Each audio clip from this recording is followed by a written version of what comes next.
Bem-vindos, meninos e meninas aficionados por tecnologia e pela cultura geek! Vai começar mais um 3D Geek Show!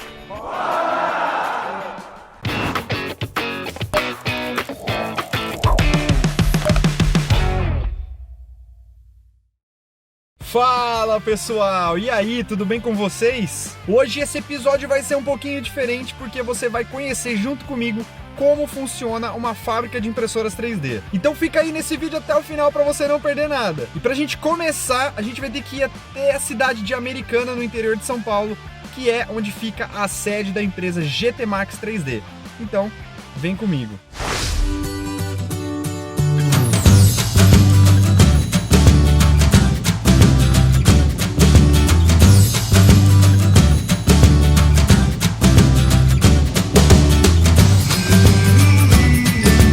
Chegando na empresa, eu já fui logo recebido pelo Luciano e pelo Gustavo, que são os proprietários. Conversei um pouco com eles para entender como nasce uma impressora 3D. E uma coisa muito legal que eles me contaram é que muitas das vezes a ideia de uma nova impressora surge na hora da venda, ou do pós-venda, ou até mesmo através do suporte, onde é identificado alguma necessidade do mercado.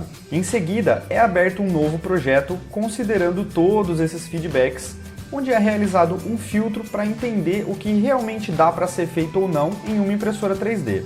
Depois eles realizam um pequeno esboço da nova impressora para servir de guia, e a partir daí é feito um modelo virtual da impressora em um programa do tipo CAD.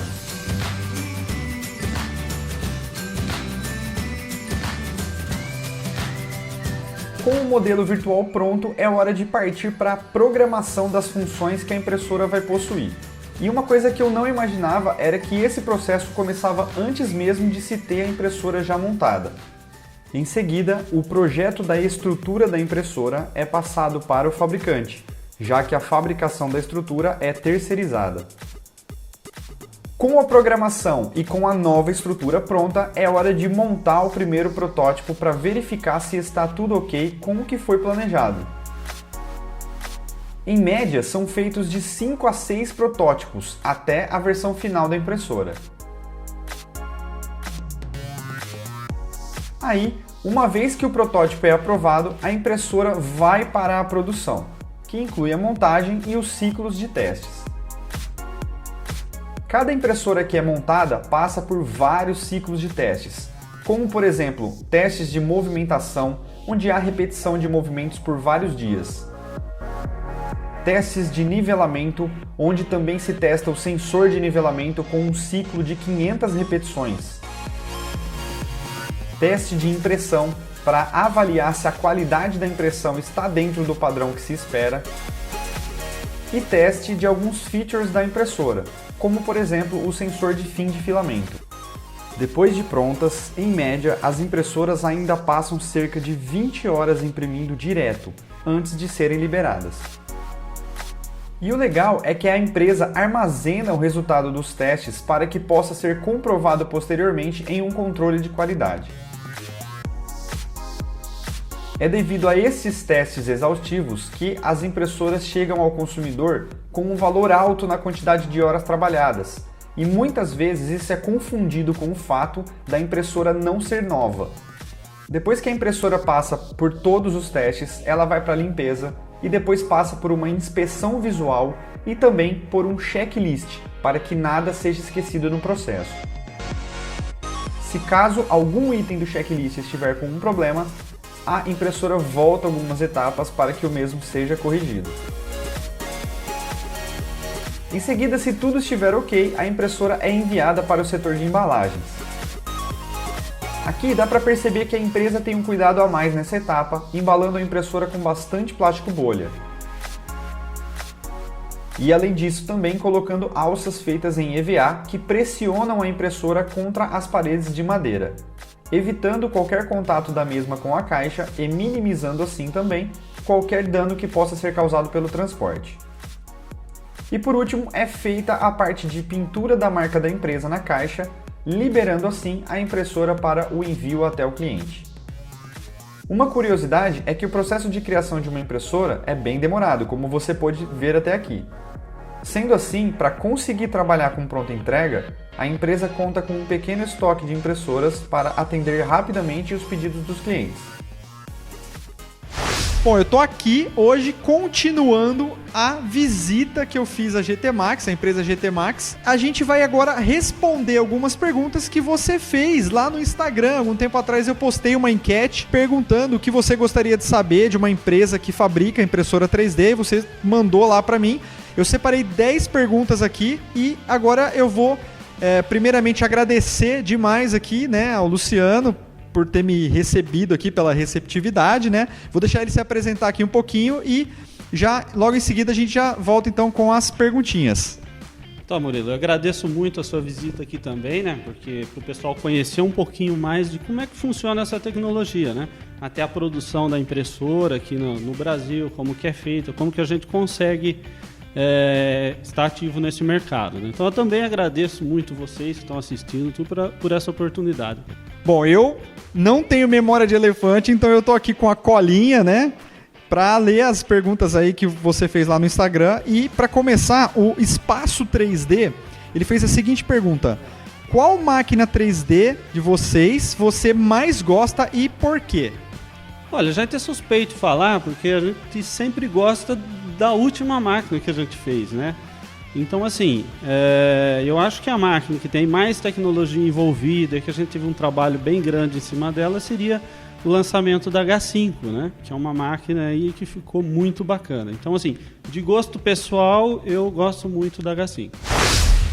Beleza, ó, o Bruno F. Porto, ele perguntou se vocês são open source, se sim ou se não, por quê? Olha, muito dessa tecnologia é open source, desde sistema de movimentação, placas eletrônicas, software, né? Então, tudo se iniciou basicamente do open source. Então, algumas coisas nas nossas impressoras são open source, né? E outras coisas que a gente tem desenvolvido aqui dentro da fábrica ainda não. Mas é um projeto de conforme a gente vai passando os anos, a gente liberando algumas coisas. Porque infelizmente existe uma coisa comercial, que a gente tem que manter a empresa de pé. Então a gente deixa passar um tempo e depois vai liberando. Vamos lá, ó, o Giovanni De Carli pergunta: o que precisa para que a fábrica abra-se para aceitar a opinião de clientes em seus desenvolvimentos? Olha, eu sou sincero a dizer que o progresso nosso sempre foi baseado no feedback dos nossos clientes, né? Então, assim, a gente usa o nosso pós-venda, o setor de assistência técnica, de vendas, inclusive, e está captando a todo momento essas informações que os clientes passam para a gente. Algumas a gente filtra, outras a gente implementa. Então, dentro do possível, do que se dá para fazer, a gente vai implementando. Sim, a gente já ouve muito isso, né? Então, a gente está totalmente aberto. Então, ó, você aí que tem sugestão, manda aqui para a GT Max. Manda para o suporte sempre passa para a gente essas informações. Ó, tô com outra pergunta aqui do Cleiton Martins e ele tá perguntando o seguinte: vocês vão lançar uma impressora com mais de um filamento, ou seja, que imprime com mais de um filamento, mas que seja mais em conta? Então, a gente já tem a GT4 que imprime com 4 filamentos, né? Elas são 4 extrusoras e um bico só. Lógico, isso tem um custo elevado hoje, mas a gente já está trabalhando numa impressora que seria, eu vou adiantar aqui, que seria a Core A1, né, que a gente já tem a Core A1 com duplo extrusor. Então a gente vai estar lançando ao longo do tempo uma com 2 extrusores e um bico só também, que vai ser num custo mais baixo. Tá? Então, ó, fiquem de olho aí e acompanhem eles nas redes. O Gustavo Rodrigues pergunta: qual impressora você indica para começar no mundo da impressão 3D? Então, essa é uma pergunta, de certa forma, que existem várias respostas, tá? Eu costumo perguntar aos clientes que aparecem aqui na empresa o que você pretende fazer para que eu possa te indicar a impressora correta? Porque muito se fala, tal impressora, e ninguém pergunta o que ele vai fazer com a impressora. Se vai ser um uso profissional, se vai ser um uso doméstico, vai ser em qual área ele vai atuar, que tamanho as peças que ele vai precisar imprimir, tipo de material. Então, assim, são uma série de perguntas que pouca gente faz para dar uma resposta. Você compra tal impressora. Então, não vou falar em qual impressora eu recomendo sem saber a necessidade do usuário. Já aconteceu de você indicar uma impressora que não é sua, por exemplo, por conta da necessidade da pessoa? Sim, várias vezes, né? Já indiquei sim. Por exemplo, hoje a gente não trabalha com impressora de baixo custo, tipo Gerber, tipo Ender, esse tipo de impressora. Por quê? Porque o nosso foco está sendo até o momento outro. Mas a gente já indicou vários outros fabricantes para essa linha. De repente a pessoa que quer começar ali na impressão 3D devagarzinho, não tem tanto dinheiro para investir agora de repente, alguma coisa nesse sentido, aí acabou se indicando alguma outra impressora. Sim, até pelo fato de muita gente não quer disponibilizar de um valor para iniciar, ele quer primeiro conhecer a tecnologia. Então essas impressoras de baixo custo eu até acho importante nessa entrada. Infelizmente hoje pelo custo aqui no Brasil a gente não consegue mais atender essa faixa. São os impressores importantes para a entrada, porque hoje a pessoa compra para conhecer a tecnologia e conforme vai se profissionalizando ele vai buscar outras opções de máquina.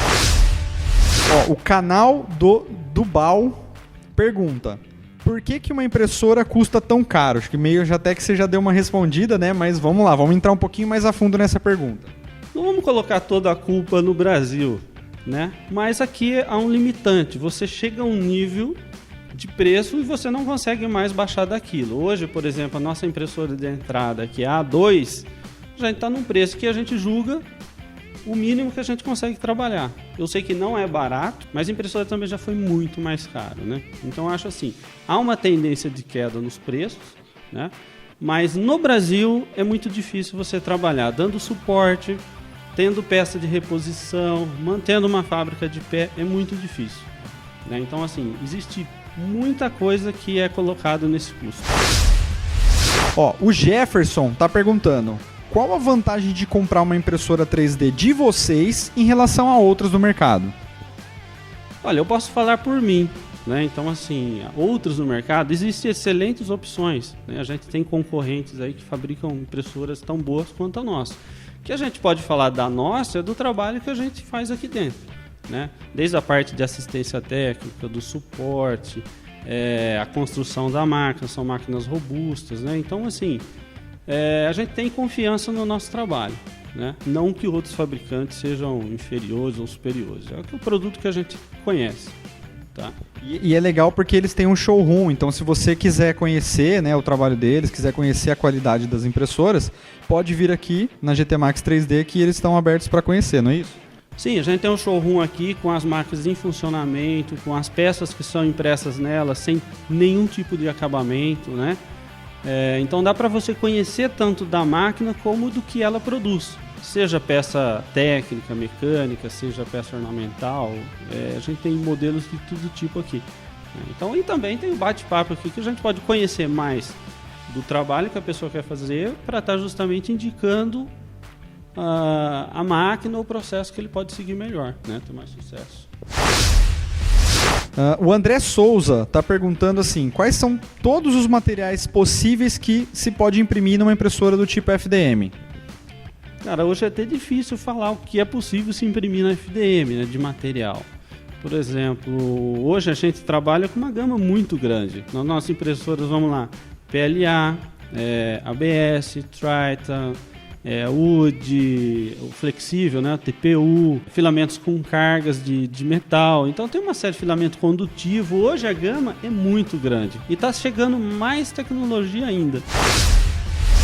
Eu acho que o pessoal também não se liga o seguinte, que dependendo do tipo de material, você precisa, por exemplo, trocar o seu bico do hot end, você precisa ter um hot end que aguente uma temperatura maior, né? Tem esse tipo de coisa também, né? Sim, apesar de existir aí centenas de tipos de filamentos diferentes, existem alguns limitantes nas máquinas, tá? Então, assim, não é toda máquina que imprime todo o filamento. Tem máquinas que elas são abertas, por exemplo, elas são utilizadas mais PLA, PETG, que são materiais que conseguem ser impressos com uma qualidade muito legal. Agora, vamos falar de material de engenharia, por exemplo, o Triton, que a gente utiliza muito aqui na fábrica. O hot end tem que chegar no mínimo a 270 graus. Aí já não é todo hot end que chega nessa temperatura que vai aguentar, né? Só dando um exemplo, as impressoras chinesas, as mais comuns que você compra, elas chegam ali em torno de 240 graus. Então, por exemplo, aí já entraria nisso que você está falando, né? Não conseguiria imprimir esse filamento por conta da temperatura. É o ABS, né? Por exemplo, a gente trabalha com ABS MG94. O ideal é que ele seja impresso numa temperatura mais alta, até 250 graus, que os outros filamentos não são 230, 220, né? No MG94 até 250. Então aí já você tem que ter um hot end mais robusto para isso. Outro filamento também que o pessoal às vezes acaba usando e tem problema, PLA com fibra de carbono. Por quê? Ele é um filamento abrasivo. Então conforme vai passando do bico, ele vai abrindo o diâmetro do bico extrusor. Então aí a gente tem aí bico de inox, bico de aço, de metal duro. Então você, dependendo do material que vai utilizar, você tem que ter o ferramental correto. Agora, uma pergunta aqui do John. O que é melhor? Fuso trapezoidal, polia mais correia ou guia linear? Bom, de novo, né? Cada macaco no seu galho, vamos falar assim. O fuso trapezoidal, ele é muito utilizado aí na CNC. Né? Então, na CNC se usa no eixo X, no Y, no Z, o trapezoidal, porque ali exige muito movimento de força e pouca velocidade. Na impressora 3D, já é o oposto. Você não tem força, você tem um carro só passando em cima ali e depositando o filamento. Então não existe uma força mecânica. E precisa de velocidade. Né? Já o pessoal fala que a impressora 3D é lento, mas assim, o movimento do carro ele é rápido. Aí se usa polia e correia, porque ela vai dar velocidade e não precisa de força. Agora, por que a gente usa o fuso trapezoidal no Z? Porque a mesa ela tem que suportar todo o peso da peça. Então aqui a gente tem impressoras que imprimem 4, 5 peças de 4, 5 quilos de uma vez. Então assim, você tem que ter força. Aí se usa o fuso. Agora no eixo Z somente. Eu acho que a gente pode fazer uma comparação entre o fuso e a barra roscada, que a barra roscada também é muito comum, né? Muitas impressoras, ao invés de fuso, usa barra roscada. Qual a diferença de uma para outra? Muita gente não conhece, né? A barra roscada nada mais é do que a mesma rosca que você tem num parafuso. Que ela é uma rosca totalmente cônica, tá? O fuso, ele chama trapezoidal, porque a rosca dele tem um desenho mais quadradinho. Então ele sofre menos desgaste e tem um deslizamento muito mais suave. Então dá uma maior precisão. Então por isso se fala entre barra roscada e fuso trapezoidal. Tem alguma coisa a ver também com a angulação do motor de passo, ou não? Eu tô errado? Não necessariamente. Isso aí seria a questão dos passos que o motor tem que dar para o movimento que a mesa faz. Então eu posso ter mais giro do motor com deslocamento menor ou menos giro do motor e o deslocamento ser maior. Isso que define é o passo da rosca, tanto do fuso trapezoidal também quanto da barra roscada. Mas em termos de configuração ali de motor e tal, para configurar driver, esse tipo de coisa, tanto faz um quanto o outro, é a mesma coisa. É a mesma coisa, não muda. O que vai mudar lá é a quantidade de passos por milímetro que tem de movimento. O que muda mesmo é a resolução e a durabilidade, né? A gente vê impressoras com mais anos de uso, a barra roscada ela se desgasta. Por ela ser cônica, muito fina, ela acaba desgastando mais rápido. Mas também a substituição é muito barata. Bom, vamos para a última pergunta aqui, que é da Pra Miranda, que é o seguinte: qual é a grande novidade de lançamento? Bom, aí, como é novidade, a gente vai deixar para convidar vocês para estar indo lá na Inside, porque fazendo o cadastro antes no site não tem custo nenhum para entrar. Então vá conhecer lá as nossas impressoras, a gente já bate um papo lá e o pessoal vê o que a gente vai levar para lá. E é legal também, já aproveitando aqui, reforçando o convite, né? Dia 10 de junho agora, de 2019, vai ter a Inside 3D Print em São Paulo, que é a maior feira de impressão 3D da América Latina. Inclusive o 3D Geek Show vai estar na feira lá no dia 10. Então se você quiser bater um papo e também já aproveitar e conhecer o grande lançamento aqui da GT Max, é uma impressora nova aí que eles vão lançar, então a gente convida você para estar lá dia 10 e 11, né? Vão ser 2 dias. São 2 dias, 10 e 11. Eu vou estar no dia 10, confirmado já. Então, eu te vejo lá e espero encontrar você lá pra gente bater um papo e que você vá para conhecer também aqui o lançamento. Eu agradeço você que ficou até o final. Deixa o like se você gostou, porque isso é muito importante. Eu te agradeço demais por isso. Compartilhe esse vídeo também para ajudar mais pessoas. E não esquece que o canal também continua nas outras redes sociais. Tem o Instagram, Facebook e um Twitter. Eu te vejo lá. E até o próximo vídeo. Tchau! Só repassando então aqui, ó. Bem-vindos, meninos e meninas aficionados por tecnologia e pela cultura geek. Vai começar mais um 3D Geek Show.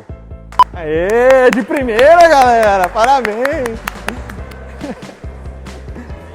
Obrigado, galera. Muito obrigado.